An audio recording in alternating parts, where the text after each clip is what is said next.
Hello, friends. I got my Roku up in the ceiling. I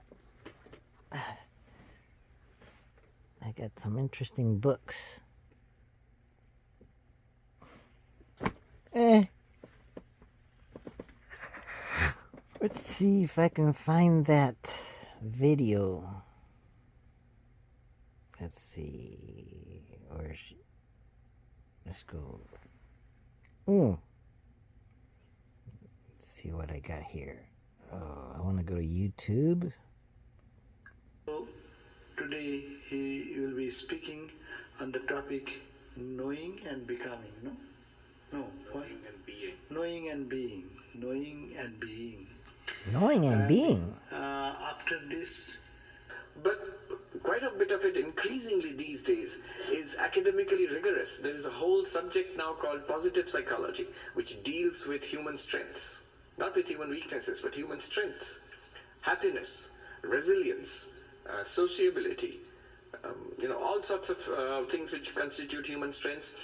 And yet Jonathan Haidt poses this question: why is this gap between knowing and being? He poses this question.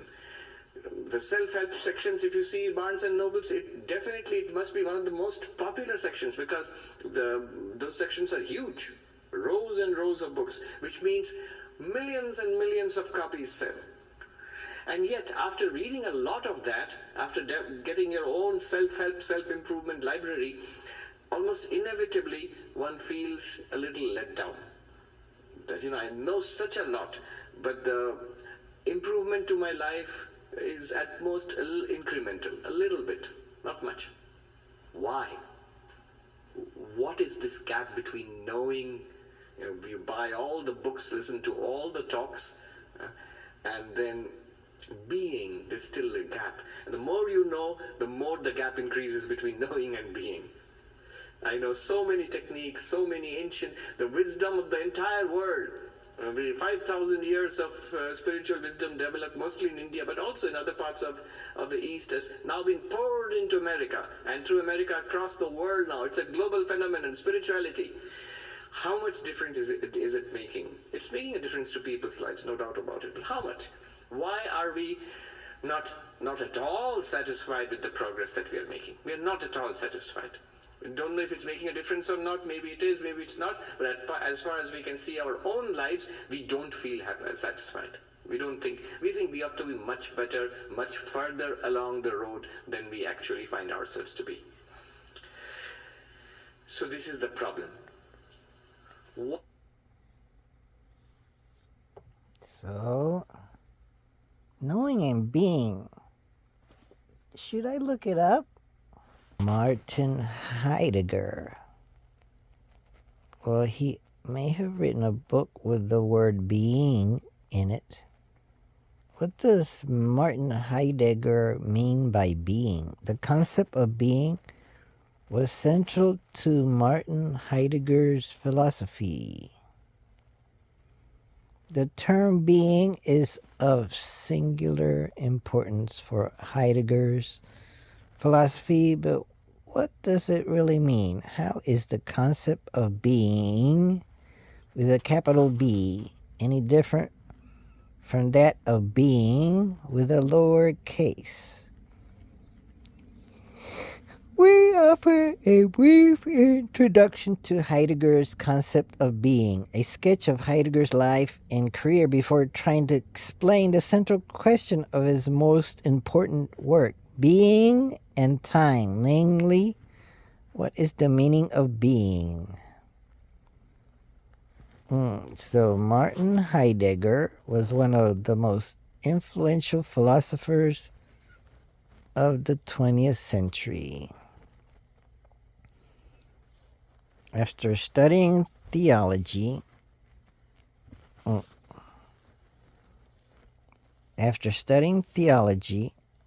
at the University of Freiburg, he then studied philosophy.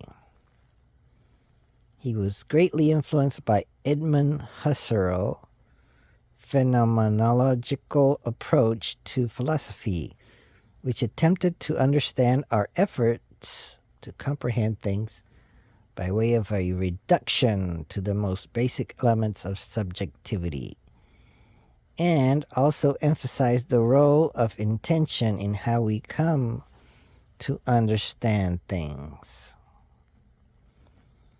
So at the very start of being and time, which remains the work for which Heidegger is best known.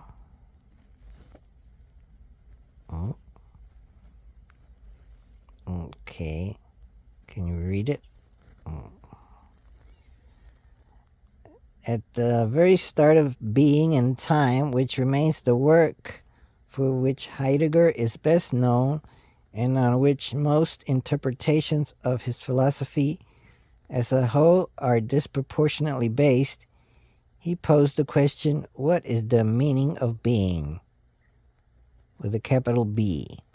He also observes that this is not a question that we are naturally called to ask, in the sense that we are not disturbed or dismayed by a lack of understanding of being. And so the terms of the question, its ground, needs to be explored. In other words, this is the question, and Heidegger wants to answer it and justify it as a question worth answering.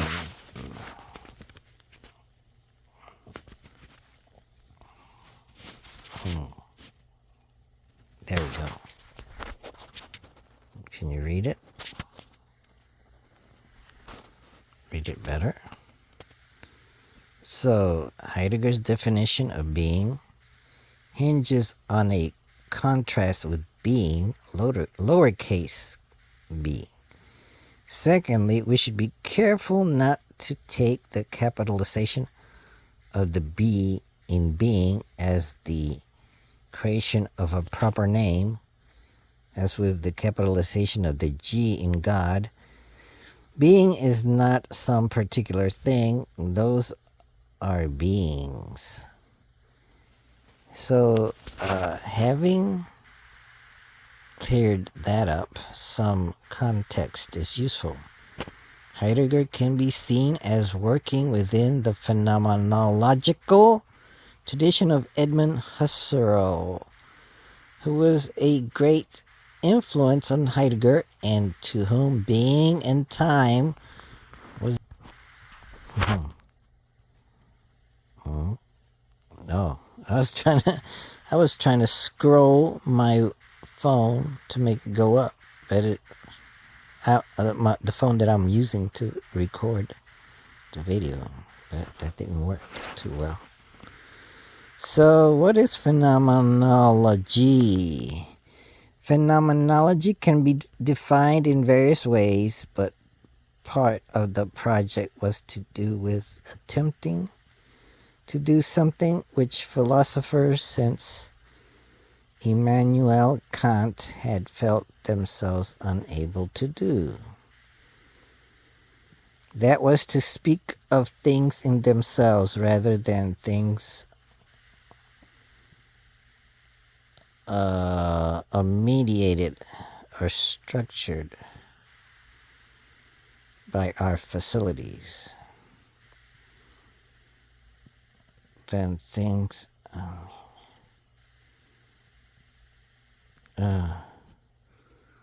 so phenomenology can be defined in various ways, but part of the project was to do with attempting to do something which philosophers since Immanuel Kant had felt themselves unable to do.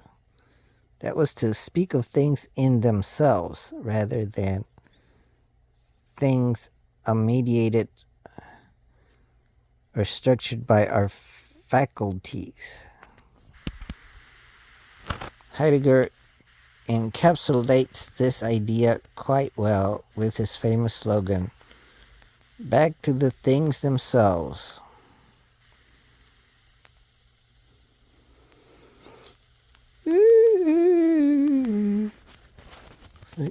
Okay. Ontological difference. There's Martin Heidegger. So, the idea of being will be described in some works following Being and Time as ontological difference. Again, we're having to paraphrase and therefore speak approximately. But it seems right to say that ontological in this context is to be understood in context with the ontical?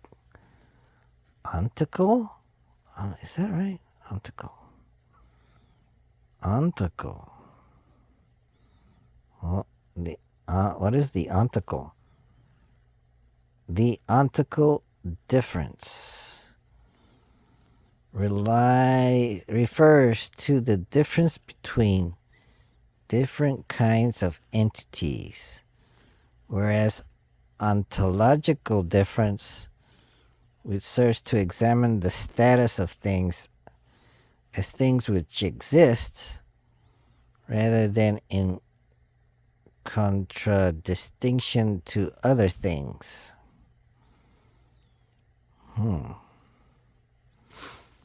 The simplest way to understand Heidegger's project here is to say that he is attempting to ask, what does it mean for something to exist at all? That question has to be understood in terms of the various resonances of meaning. First, what is it for something to exist? Second, what is the significance of things existing at all? What are the wider implications for philosophy that this is possible? But both are in play here because Heidegger wants us to think hard, both about the conditions of existence in theory and practice, and about the significance of those implications for philosophy as a whole. Heidegger was exceptionally conscious about his place in a wider philosophical tradition and wanted his work to represent a real break from what had preceded him in that canon.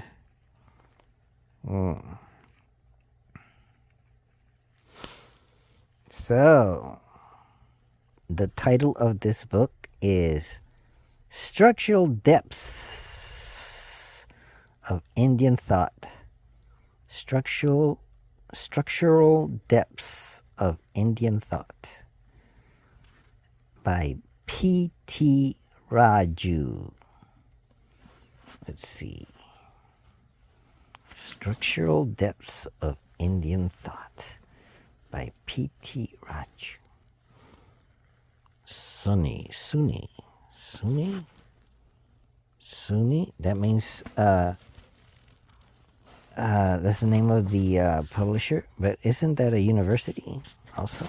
SUNY in New York State. Let's see.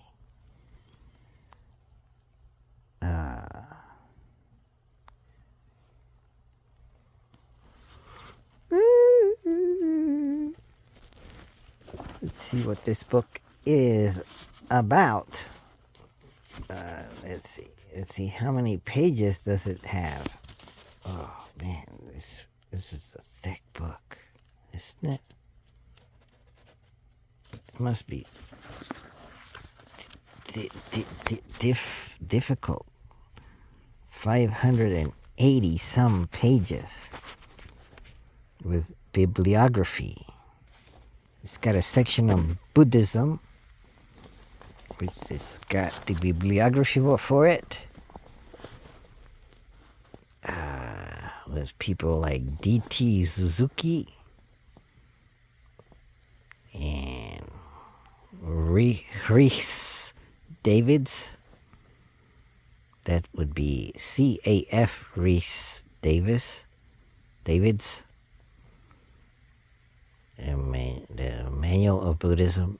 A Manual of Buddhism by Rhys Davids, 1932.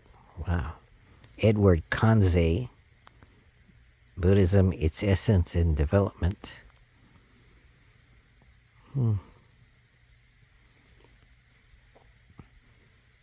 Rhys Davids, Rhys, R-H-Y-S, Davids, Buddhist Psychologist, Ethics, 1923, 1912.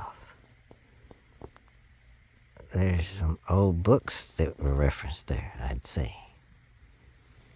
Just on the section on Buddhism.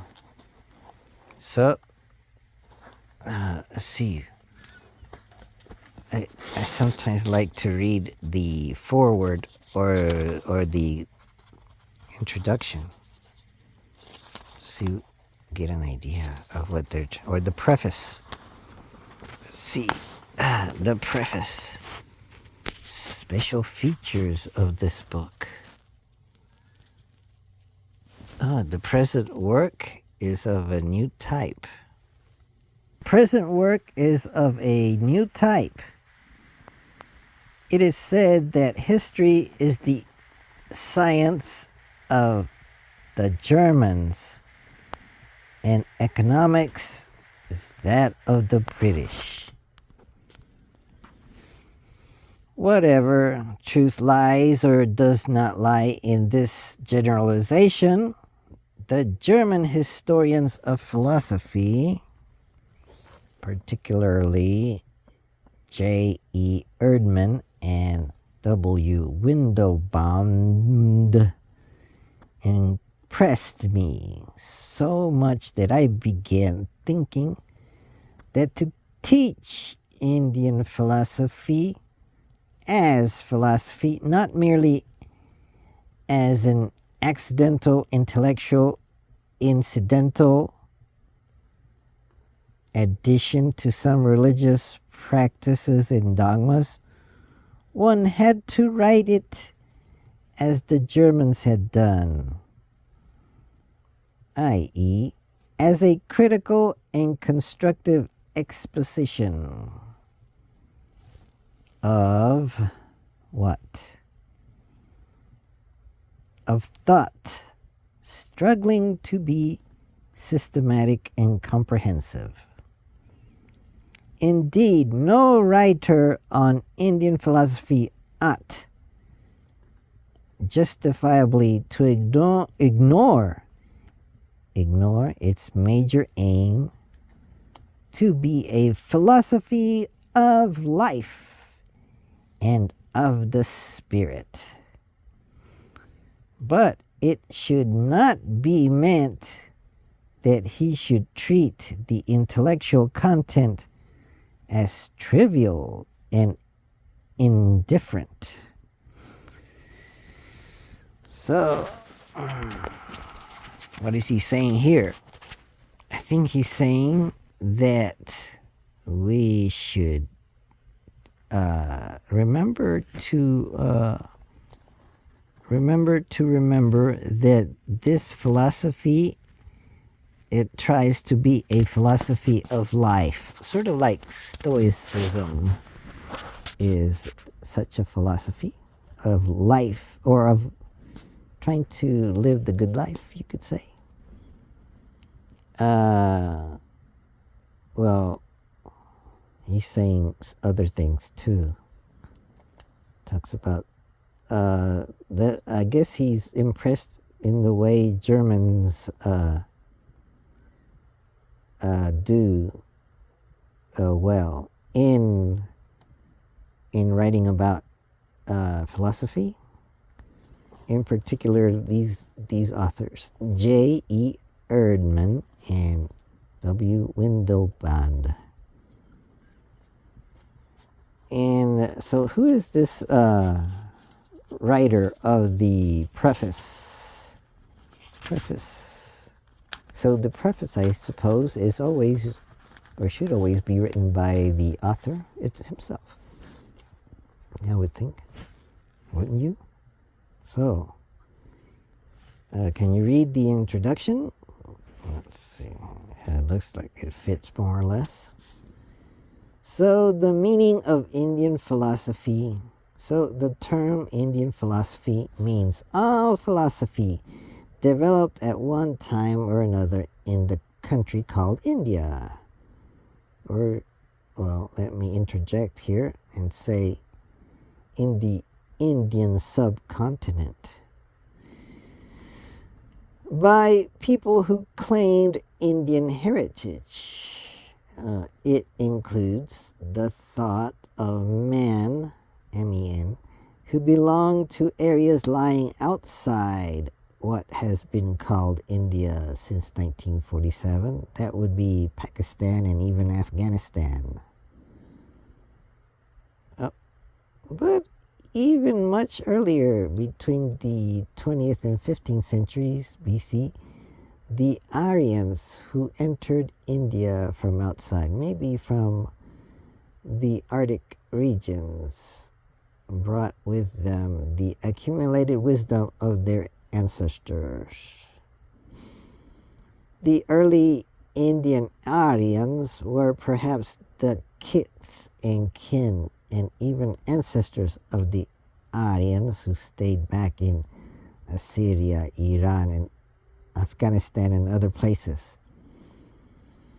Then some, at least, of the origins of Indian thought were non-Indian in the geographical sense. But whatever may be said of the remote regions, we may say that roughly all thought developed and funded between Persia on the west and Burma on the east and China and Tibet on the north and Ceylon on the south may be called Indian philosophy. Yay!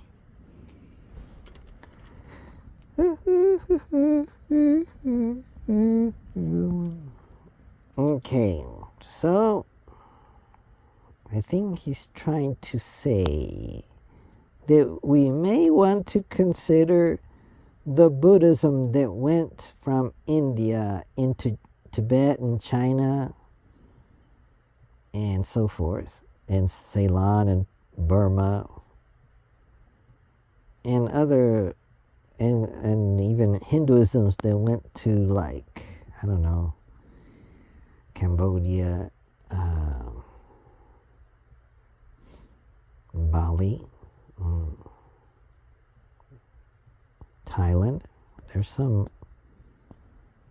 little bit of Hinduism in those areas. Yeah, so all those areas, they preserved Indian philosophy, I suppose, and culture, and maybe they added to it. So maybe Indian philosophy could be extended to places that are now no longer considered the country of India.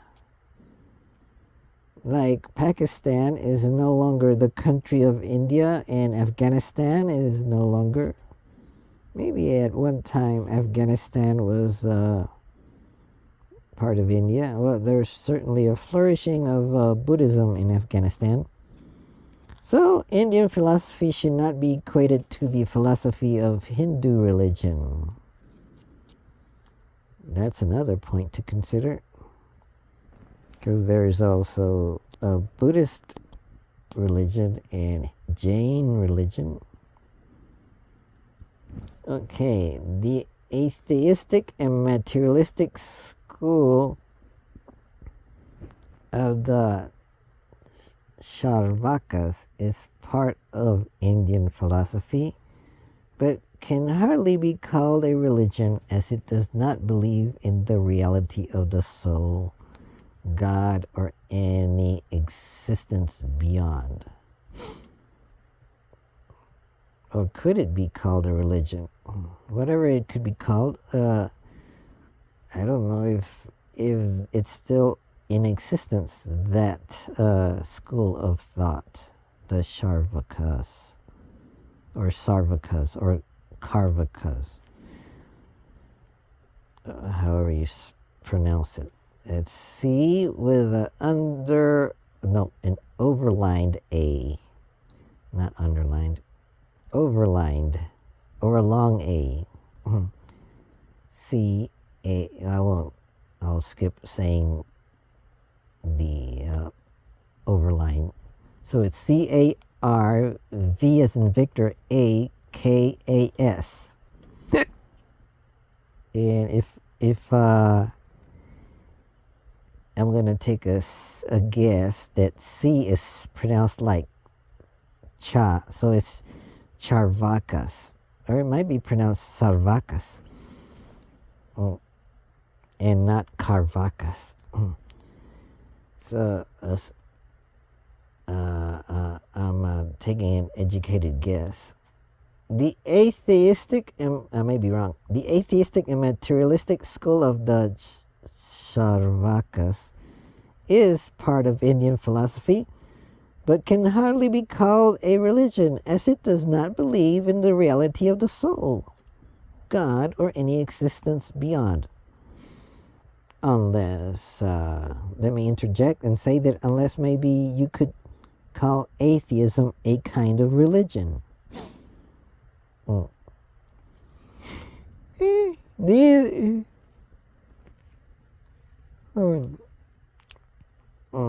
Neither is the word Hindu found in any ancient sacred book of India.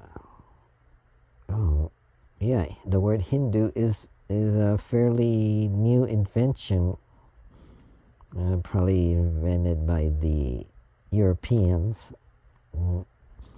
The Indian Aryans called their religion Arya Dharma, or the Aryan way of life. And the pre-Buddhist Aryans called it the Vedic way of life, Vaidika Dharma.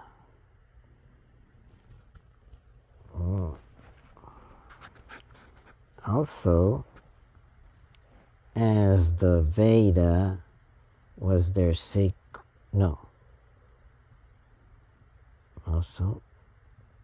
the Veda was their sacred scripture. Oh, the pre-Buddhist Aryans, that means the people in India that decided to call themselves Aryans, that is the noble ones. Before Buddhism, they called their religion the Vedic way of life, the Vaidika Dharma, in addition to calling it the Arya Dharma.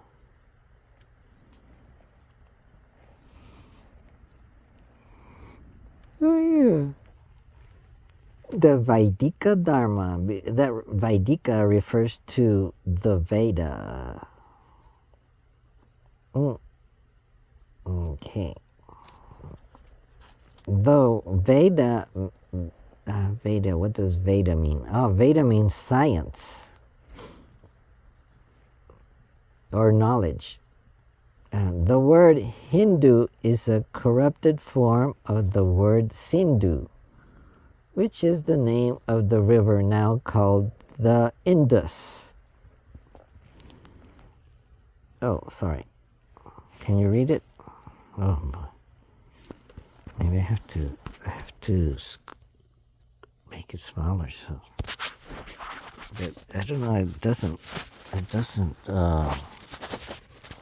doesn't focus very well, does it? Or does it? Can you read it? Well, I'll read it for you. So the word Hindu is a corrupted form of the word Sindhu, which is the name of the river now called the Indus River. Maybe it used to be called Sindhu. So the people from around that lived around the Sindhu River would end up being called Sindhu or Hindu. It is still called the Sindhu in Indian languages. If it's still around, it's probably drying up. I don't know. There was a river that completely dried up and its civilization disappeared. That would be where Mohenjo-daro and Harappa, the ruins are now existent. It is like desert, deserted. The Iranians and the Greeks pronounced the letter S as H. So the Iranians and the Greeks pronounced the letter S as H? Oh, maybe that's Hindu, Shindu, Hindu, Hindu, Shindu, Hindu, Shindu. I'm trying to see how they could have evolved, or how one became the other. Maybe it was Sindhu, and then little by little, Sindhu, it became Shindu, Hindu, because the Greeks started pronouncing the S in Sindhu like Hindu, like H. That was the Iranian and Greeks' fault. And, okay, so the word does not occur in ancient Sanskrit lexicon. So you wouldn't find the word Sindhu or Hindu in even the Sanskrit lexicons. What are lexicons? Literature, maybe? In ancient Sanskrit lexicons. But later, after the Iranians and the Afghans became Muslims and came to settle down in India, all those who were not Muslims came to be called Hindus. The Buddhists and Jainas considered their religion's reform movements as the Aryan way and rejected the Vedic way, as they did not accept the Veda as their sacred scripture. But to foreigners, the Buddhists and Jainas are still Hindus in a general sense. There is a vacillation between identifying Hinduism with every religion born in India, and with a part of what is and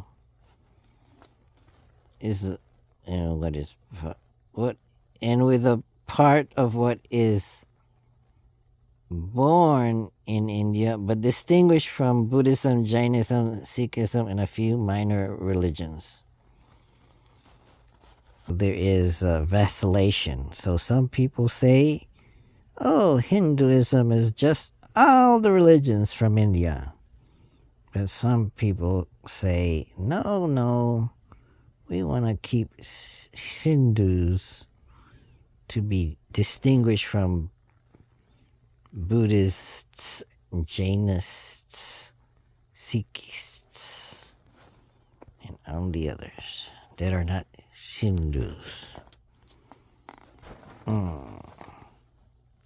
The difficulty in fixing, reading the bottom of the page, the difficulty in fixing the meaning of Hinduism is due to its not having well-defined, fixed denominational content when it was first used. It meant to the early Iranians and Greeks something that is to be found on the banks of the river Sindus,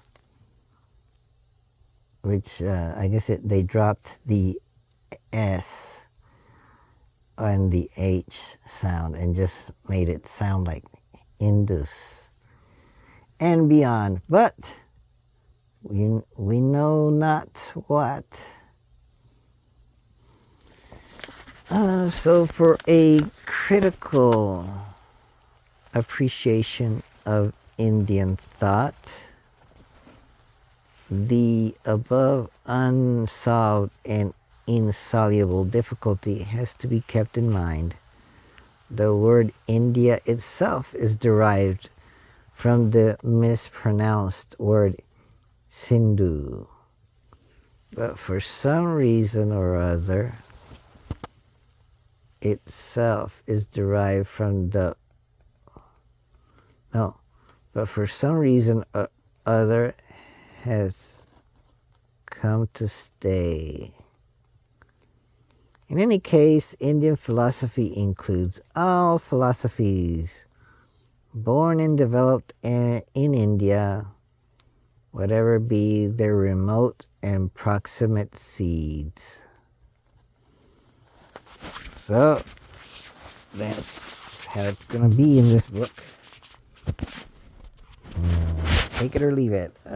So there's history in this Indian philosophy to keep in mind. What is the history of Indian philosophy? Although India had several schools and systems of philosophy, they do not form a historical or chronological series. Oh no, I like having chronological series.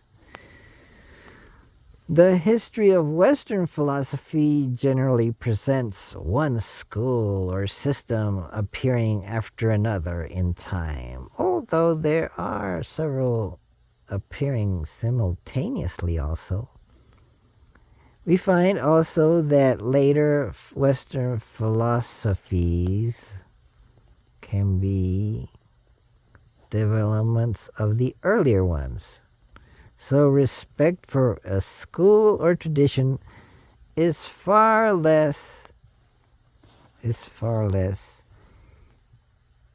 the West than in India. Every individual philosopher in the West tends to give a new name to his system and to distinguish it from that of his own teachers. Even if he has not done so, the historians of philosophy do so.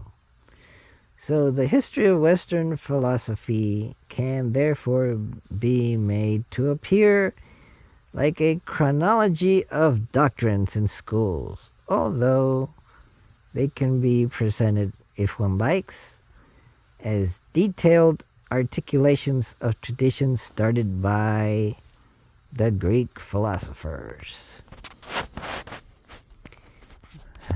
That's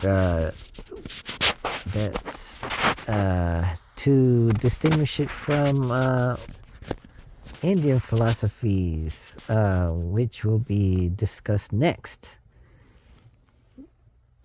The schools with a capital, no, not capital, but with a S at the end for plural. So there are schools, many schools of Indian thought. Like the schools of Chinese thought appeared on the scene almost simultaneously. They developed through mutual criticisms by attempting to be self consistent and comprehensive. Such developments took place during the course of centuries, each great thinker of the school contributing his own by bridging the lacunae. Lacunae. That's a new word for me. Bridging the lacunae of the argument and expanding it over areas not yet covered. But he would not claim the founding of a new school. On the contrary, he would attribute his own development to the original founder himself, saying that they were meant by the founder. This way of philosophical development resulted in canceling the distinction between schools and systems. Generally, the word school means a number of systems built up by thinkers agreeing on some basic principles. And such thinkers may live simultaneously or at different times, but differ from one another when the detailed structures of their systems are compared. But the followers of any school in India tend to claim that they only expand the system of the founder, with the result that the difference between school and system vanishes. However, we can discover the differences, the importance of which is generally minimized by the followers. The method of expanding the original system lies in writing commentaries of the original text and gives the impression that the commentary is only an exposition. So what is he trying to get at here?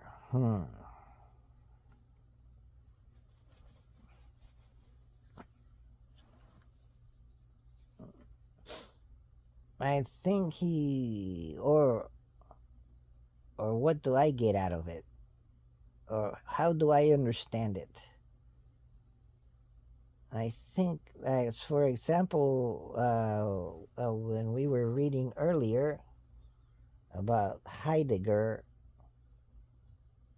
we were reading about Heidegger, and I know a little bit, very little about Heidegger, and the book that he's known for, the book on instead of knowing and being, he wrote a book called Being and Time. And so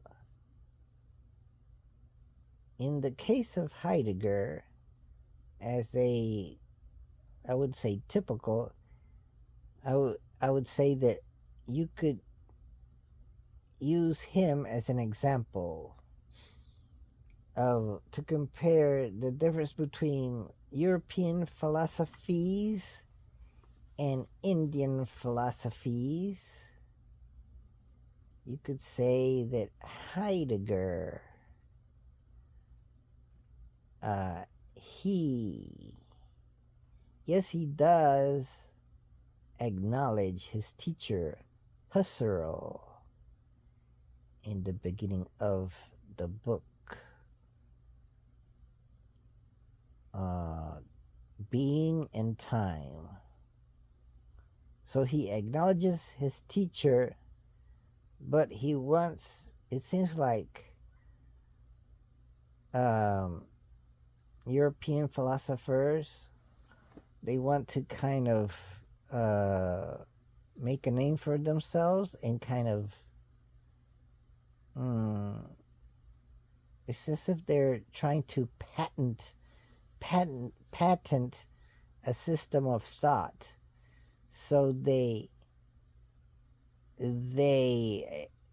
acknowledge their teachers, but they go on to say, okay, I follow, I have followed the teachings of my teacher enough, and I've mastered them enough, and that I want to develop my own system, uh, which will be different from my teachers, so that my system will be so different from my teacher system that they're independent. And so now my system is should be valued on its own, should become independent of my teacher. So now we have formed two different schools, two different philosophies. My teacher's Husserl, and mine, Martin Heidegger, has my own system. Yes, you may recognize, you may even suggest that I am indebted to Husserl, but I have gone beyond Husserl. I have gone so far beyond that now you readers can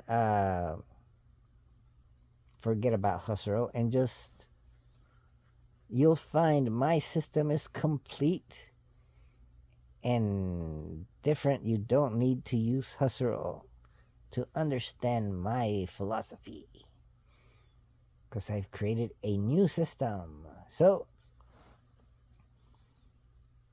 although yes, it may have some foundations that were brought up by Husserl, but now my system can be on its own feet. It's just an example. I'm not saying that that's exactly what Martin Heidegger would have said, but I get the impression that maybe there was more of a competition in European philosophy to come up with your own thing to make you famous. So you have all these schools, and you might have the philosophy of Martin Heidegger, the philosophy of Immanuel Kant. So you have the philosophy this and that guy. So maybe you might have somewhat of a lineage there. Okay, so this guy, I wouldn't say got his ideas, but grew out of this other guy, or is dealing with the same issues as this other guy, but he has come up with novel solutions to the same problem. So it seems like European philosophers were very concerned with coming up with novel ideas.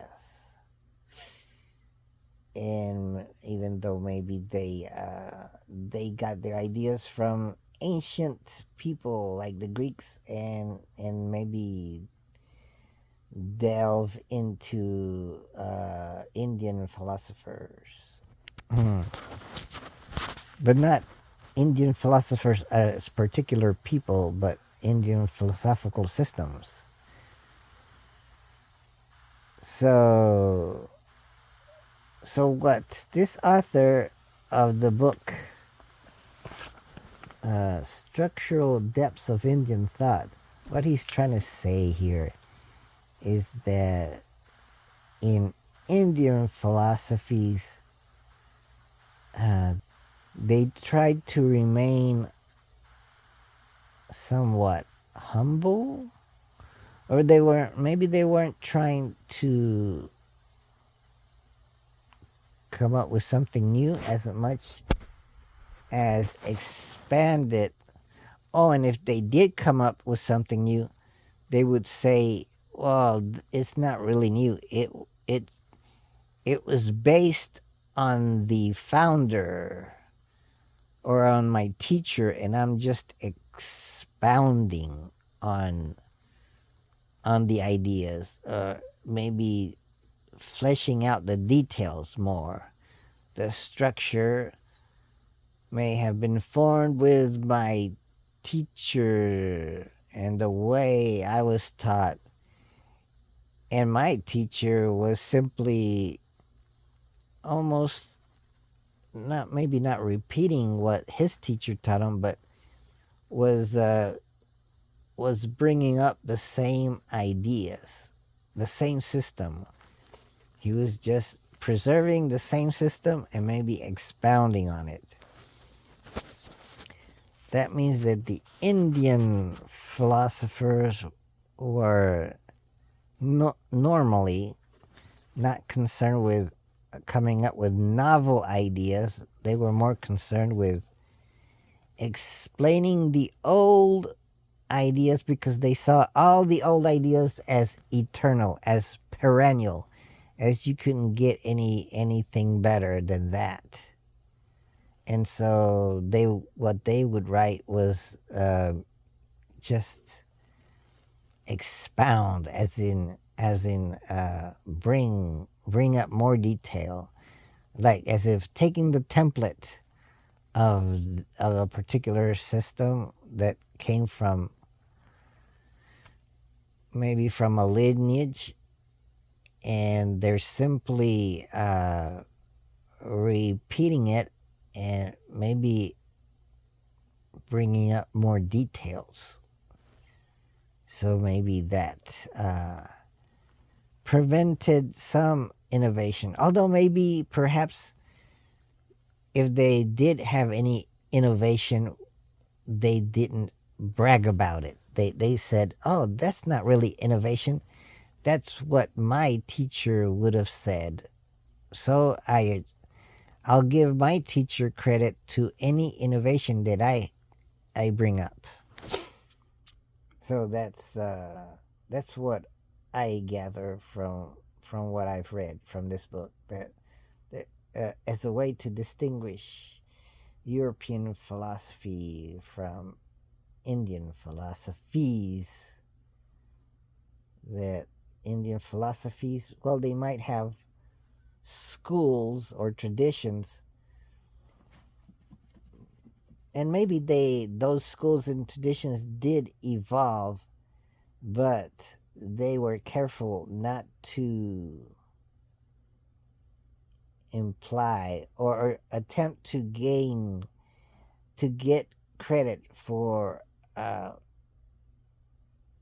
they for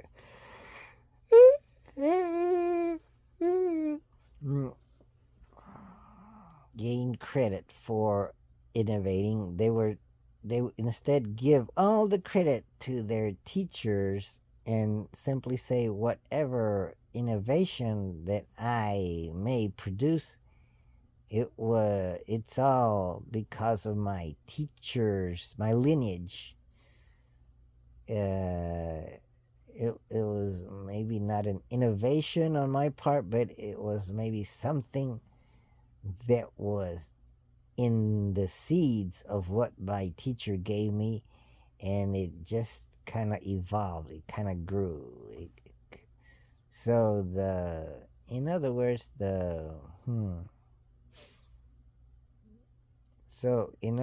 the system of thought kind of stays the same over centuries. Or if it does evolve, they don't think of it as having evolved. They would say, "Oh, our founder would have taught that," or or maybe our founder did teach that, but taught it telepathically to all his followers, and it's just now that we're bringing it up. So Could you both shed light on your personal experiences and reflections that directed you towards your current philosophical and scientific perspective?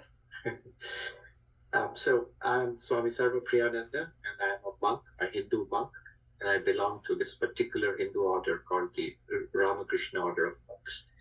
We broadly belong to a philosophy called Advaita Vedanta. That would be the umbrella of philosophy for us. Personal journey, I grew up in a small town on the east coast of India, near the Bay of Bengal. It's a town called Bhubaneswar. It's an ancient city called the City of Temples. My parents were spiritual seekers, two, three generations, grandparents, and my parents also. So we had lots of books, especially books by Swami Vivekananda. And I think I'm probably the last generation before cable TV and internet and all. So all we had were books. So I grew up reading lots of books, a bit of a bookworm. And what appealed to me was this message that that spirituality is real and it is experiential. One can experience it firsthand. And that is actually the purpose of life, uh, spiritual enlightenment. And that really evoked something in me. And I decided that's what I'm going to do all my life. And I found out about being a monk afterwards. And I became a monk after I finished my education. Um, so we'll talk about the philosophy behind it as we go along. Uh, but yes, this was the project. And I've been a monk for about 30 years now. And I guess I've refined my philosophical perspective over these decades. Great, very interesting. Well, so I grew up in Southern California, and my dad had a master's degree in chemistry and worked in tech industries for a while. My mom had a bachelor's in biology, and was quite sharp. And my dad eventually became a minister in a fundamentalist Christian group, and it was quite striking. I mean, it was very, very strong that even other Christian groups were wrong, and it was very much we're right and everybody else is wrong, and Catholics certainly weren't going to make it to heaven, that kind of thing. And so I got that on weekends and Wednesday nights, because we also did Wednesday nights at the church. And but during the week, I got science at school that was suggesting a very different point of view.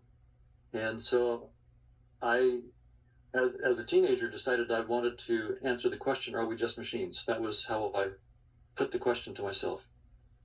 It seemed like from a scientific point of view, we could say we were just machines. From the religious point of view in which I was being raised in, not. And so I wanted to find out what was going on there. And the science could do stuff. It could make technology, and religion. friends, now is a good point to end this session.